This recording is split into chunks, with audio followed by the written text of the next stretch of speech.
Halo semuanya, perkenalkan nama saya Rifan Ardiansyah. Saya mahasiswa dari Universitas 17 Agustus 1945 Surabaya, Fakultas Ilmu Sosial dan Ilmu Politik, dari Prodi Ilmu Komunikasi.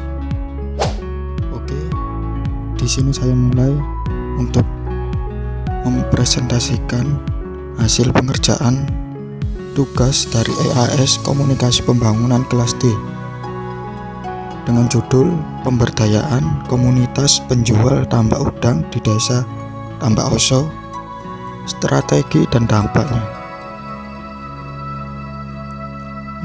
Untuk anggota kelompoknya itu saya sendiri, Rifan Ardiansyah, dengan NPI sebagai berikut itu.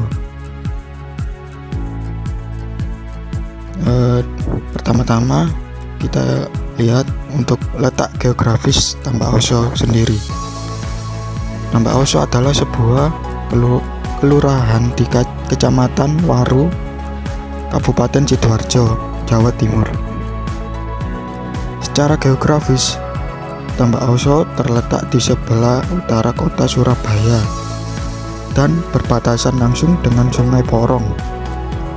Wilayah ini dikenal dengan aktivitas pertanian seperti tambak udang dan budidaya ikan tawar. Selain itu, Tambak Oso juga terkenal karena industri kecil seperti pembuatan tempe dan tahu serta kerajinan anyaman bambu. Demografi. Penduduk Tambak Oso mayoritas bermata pencaharian sebagai petani, nelayan, atau bekerja di industri kecil. Kehidupan masyarakat di sini cenderung tradisional, dengan kegiatan sehari-hari yang masih sangat terkait dengan aktivitas pertanian dan perikanan. Sistem sosial dan budaya di Tambak Oso juga mencerminkan nilai-nilai lokal yang kuat, seperti kebersamaan dalam gotong royong dan tradisi lokal yang terus dijaga. Sebelum ke topik pembahasan, tahukah Anda tentang legenda Syarif Tambak Oso yang terkenal karena pahlawan yang memperjuangkan hak-haknya pada zaman Belanda dulu? Dikenal dengan nama Syarif Tambak Oso, sebuah legenda populer di Jawa Timur yang sering dipentaskan dalam pertunjukan ludruk, terutama di daerah Surabaya dan Sidoarjo. Kisahnya tentang seorang pencuri budiman bernama Syarif yang berani menentang pemerintahan kolonial Hindia Belanda di daerahnya. Dalam budaya ludruk, Syarif Tambak Oso sebenarnya adalah cerita rakyat yang mengisahkan perjuangan pemuda asal Madura dalam melawan kesewenangan penjajah Belanda yang dibumbui konflik sosial masyarakat. Meski secara garis besar cerita Syarif Tambak Oso selalu sama, yakni perjuangan sang pendekar kampung yang pada akhirnya mati diterjang oleh peluru serdadu Belanda. Syarif justru masih hidup dan berhasil menikam tewas serdadu Belanda dengan belatinya. Kita masuk ke dalam topik pembahasan. Jadi dari judul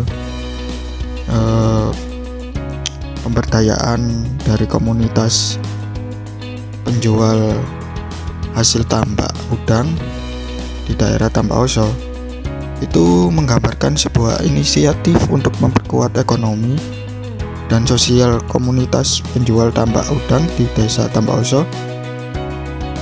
Jadi kemungkinan dari besar terletak di daerah pesisir yang kaya akan sumber daya tambak udang,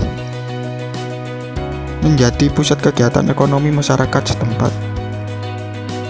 Upaya pemberdayaan ini mungkin melibatkan strategi-strategi seperti merencanakan kegiatan apa saja yang akan dilakukan dalam pemberdayaan para penjual tambak udang, menganalisa hambatan atau masalah yang dihadapi.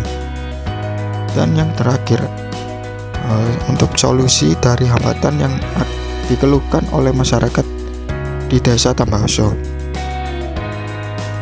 Diharapkan strategi ini tidak hanya meningkatkan kesejahteraan ekonomi para penjual tambak udang, tetapi juga memberikan dampak positif dalam hal pembangunan komunitas, peningkatan pendapatan, serta meningkatkan kualitas hidup secara keseluruhan di Tambak-Oso. Yang pertama, kegiatan komunitas. Dari kegiatan komunitas ini, penjual tambak udang di Desa Tambak-Oso aktif dalam berbagai kegiatan yang mendukung pengembangan dan peningkatan usaha mereka. Beberapa kegiatan utama yang dilakukan antara lain: yang pertama, pembentukan kelompok usaha bersama. Komunitas ini biasanya terorganisir dalam kelompok-kelompok usaha bersama untuk memfasilitasi kerjasama antar anggota dalam hal produksi, pemasaran, dan penjual tambak udang. Untuk yang kedua, pelatihan dan workshop. Mengadakan pelatihan reguler untuk meningkatkan keterampilan anggota dalam manajemen usaha, teknik budidaya tambak udang yang lebih efisien, dan peningkatan kualitas produk. Untuk selanjutnya, kegiatan komunitas yakni pemasaran bersama. Mendorong pemasaran bersama produk tambak udang untuk meningkatkan daya saing dan akses pasar. Yang keempat, sosialisasi dan pendampingan. Apa itu? Yaitu memberikan sosialisasi tentang kebijakan terkini, teknologi baru, dan inovasi di sektor perikanan kepada anggota komunitas. Terus semua itu kegiatannya pasti ada hambatan yang dilalui. Untuk hambatannya yaitu keterbatasan akses modal. Jadi sulitnya mendapatkan modal untuk investasi dalam teknologi budidaya modern, pengembangan infrastruktur, atau skala usaha yang lebih besar. Seterusnya, masalah teknis budidaya. Tantangan dalam menghadapi penyakit tambak, perubahan iklim, atau perubahan regulasi yang mempengaruhi proses produksi dan kualitas tambak udang. Pasar yang tidak stabil, fluktuasi harga dan permintaan tambak udang di pasar lokal maupun internasional yang dapat mempengaruhi pendapatan dan keberlanjutan usaha. Yang terakhir, keterbatasan pengetahuan manajerial. Beberapa anggota komunitas mungkin memiliki keterbatasan dalam manajemen usaha, pemasaran, atau administrasi yang dapat mempengaruhi efisiensi operasional. Untuk yang terakhir, solusi. Dari hambatan yang tadi, kita bisa mendapatkan solusi agar permasalahan yang ada di Desa Tambak-Oso, khususnya dalam pemberdayaan komunitas penjual tambak udang. Di sini bisa kita lihat, yang pertama untuk solusinya, peningkatan akses modal, yang artinya melakukan kerjasama dengan lembaga keuangan lokal, pemerintah, atau organisasi non-profit.